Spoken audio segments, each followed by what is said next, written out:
Sejam bem-vindos à primeira aula da frente de web do Ganesh. Eu sou o Marcos, BCC019, e vou dar a primeira aula para vocês explicando sobre a arquitetura web. Então a gente vai começar falando sobre a diferença entre internet, web e redes e explicando um pouquinho mais a fundo como que é a comunicação entre um cliente, que é o seu navegador, por exemplo, e um servidor, por exemplo, o site do Google. Então a gente vai começar falando sobre a diferença entre web, redes e internet. Eu vou mudar aqui para um quadro branco para ilustrar melhor o que eu estou falando. Vejo vocês daqui a pouco. A diferença entre rede e internet vocês já devem ter visto na aula de redes, né? Que basicamente a internet é uma grande reunião de redes. Então, esse quadro branco inteiro que vocês estão vendo é uma internet, é a internet, aliás. E você tem várias redes isoladas, inicialmente isoladas, que vão se conectar via internet. Então você tem a rede da Google, que tem a sua rede interna, que não necessariamente está totalmente exposta à internet. E alguns chamam até de intranet, né? Você tem a sua rede local, que a gente chama de LAN. Você tem a rede do seu amiguinho, que está hosteando um servidor de Minecraft para você. Você tem a rede do Hamash, que tem vários computadores. E eles fornecem um serviço na internet. Tipo, eles têm o site deles, ok? E esse site a gente poderia considerar que está na web, porque é um site, mas o serviço de VPN que eles fornecem não está na web, ele está apenas na internet.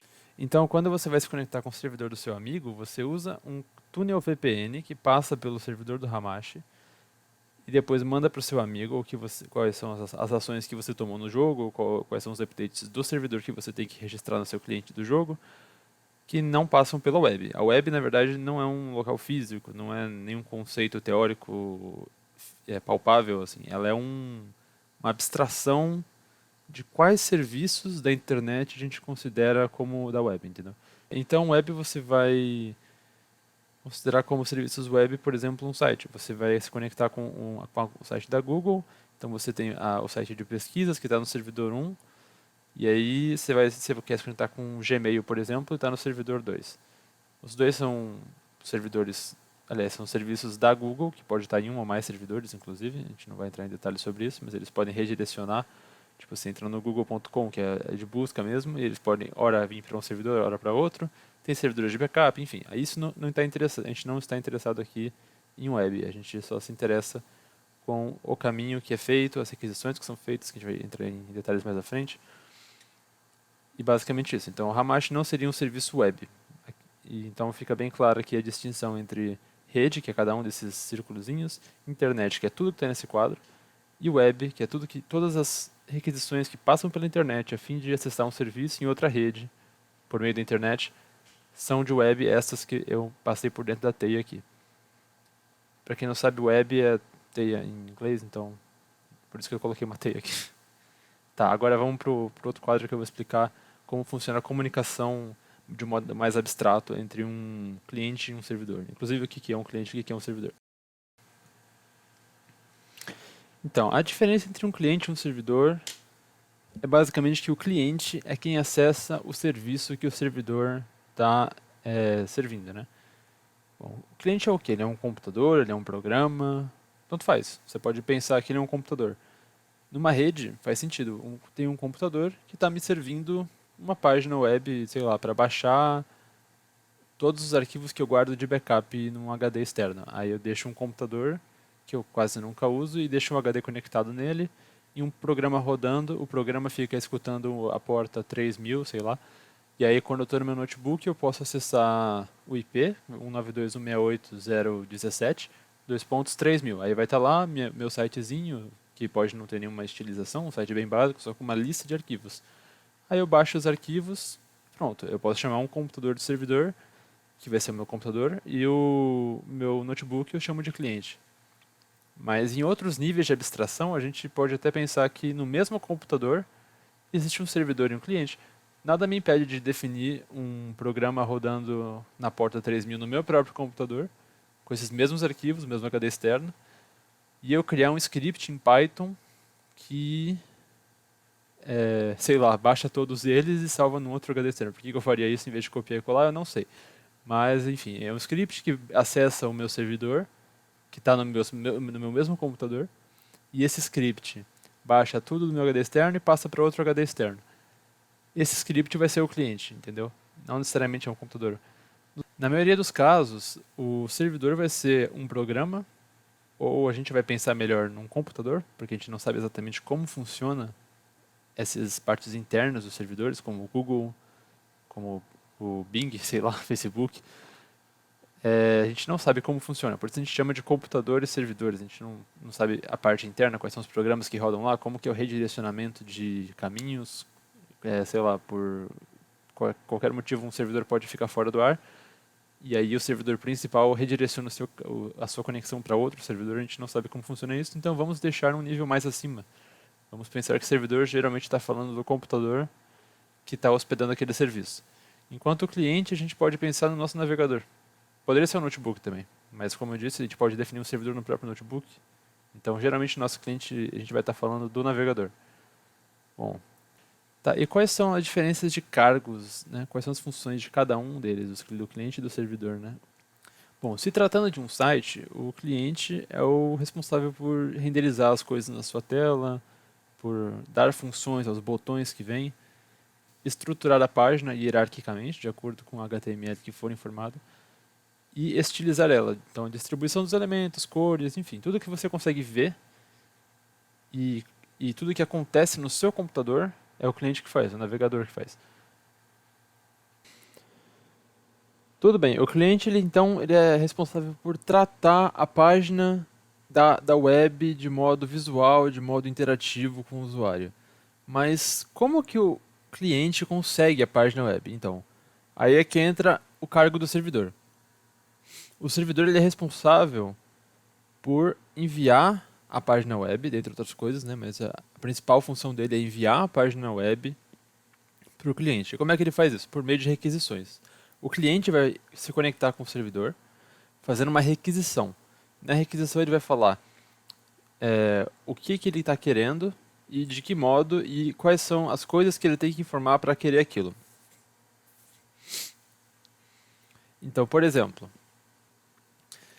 eu quero a homepage do Google, então o que eu vou fazer? Eu vou fazer uma requisição com o método GET, que a gente vai ver mais pra frente o que significa, né? Mas por enquanto saibam que é um método de obtenção simples de recursos do protocolo HTTP, que a gente também vai ver mais à frente, é, que vai obter a página principal do site. No caso eu vou digitar google.com barra. Esse barra significa que eu quero especificar o diretório raiz, ou seja, o diretório principal. É como no Linux, tem um barra, né? Então, o barra é o diretório raiz. É o primeiro diretório. Mas isso é só um nome, né? Porque eu poderia colocar barra e levar para um outro arquivo. Tipo, o servidor trata isso. Então, eu digito barra, ele sabe que eu quero o recurso mais simples, o recurso principal do site. Geralmente, lógico que isso não é uma regra, você pode fazer um servidor maluco que o barra ABCD é a homepage, o barra é o login, o barra panel vai para um TXT aleatório, ou um barra dashboard abre a sua foto, sei lá. O servidor pode redirecionar isso, entendeu? Então, mas por semântica, o barra é o diretório principal, ou um diretório mesmo, ou um recurso, pode ser a página de pesquisa. O barra, apesar de barra parecer uma pasta, ele pode não ser uma pasta.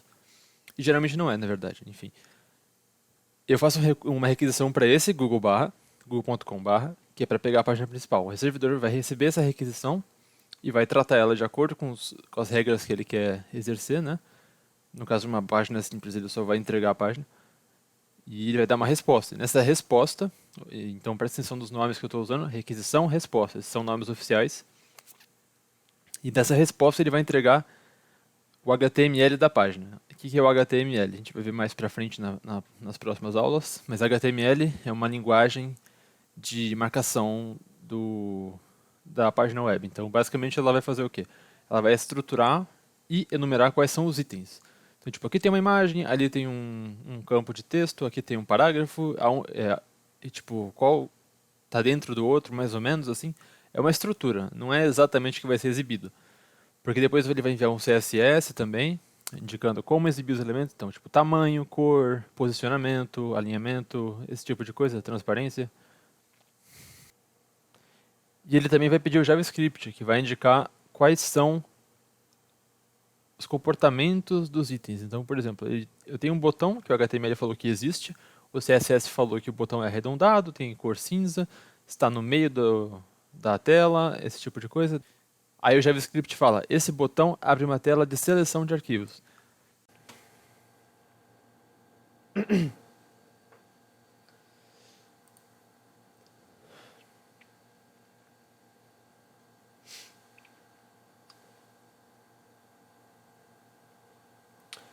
Agora eu vou falar um pouco sobre URL, né? Como eu tinha comentado mais cedo, aquele link, na verdade, né, o nome era URL, e ele é composto de vários pedaços, assim, né? O pedaço principal, o que a gente sempre vê, né, é a parte que indica aonde eu quero me conectar, que é o conjunto do domínio com o subdomínio. Nesse caso aqui o domínio é google.com.k, mas no nosso caso era google.com, né? E aqui a gente tem vídeo.google.com.k. Vídeo é o subdomínio desse domínio. Então a gente poderia ter vídeo, mail, hangouts, enfim, que indicam serviços diferentes, né, no nosso mesmo domínio. Como eu disse, isso não é travado, né? Você pode fazer vários serviços no mesmo domínio sem ter um subdomínio. Ou então ter vários subdomínios que têm o mesmo serviço. Obviamente o programador que vai definir isso. Aqui vai ser o protocolo, né? Para a web a gente vai focar mais em HTTPS e HTTP. HTTPS e HTTP são um muito parecido com o outro. A diferença é que o HTTPS ele tem um S de secure, então ele tem umas camadas de segurança e criptografia além do HTTP. O protocolo é basicamente o modo como você vai se comunicar com o servidor. Isso já foi abordado em redes, então eu não vou ficar repetindo conceitos aqui. Como eu disse, um serviço não é nada mais do que um processo em algum computador. Então ele é um programinha que está rodando e ele fala para o sistema operacional: ah, eu quero que essa porta aqui aceite conexões. No caso da web, geralmente é a porta 80 para protocolo HTTP e 443 para protocolo HTTPS, mas nada impede que você troque, é só convenções, né? Ok, então aqui você está falando o protocolo com o qual você quer se comunicar com esse servidor aqui, que vai ser resolvido pelo DNS, vai te dar um IP, aí você vai saber o IP com que você quer se conectar, a porta do processo que você quer se conectar nesse IP, o protocolo com o qual você quer usar.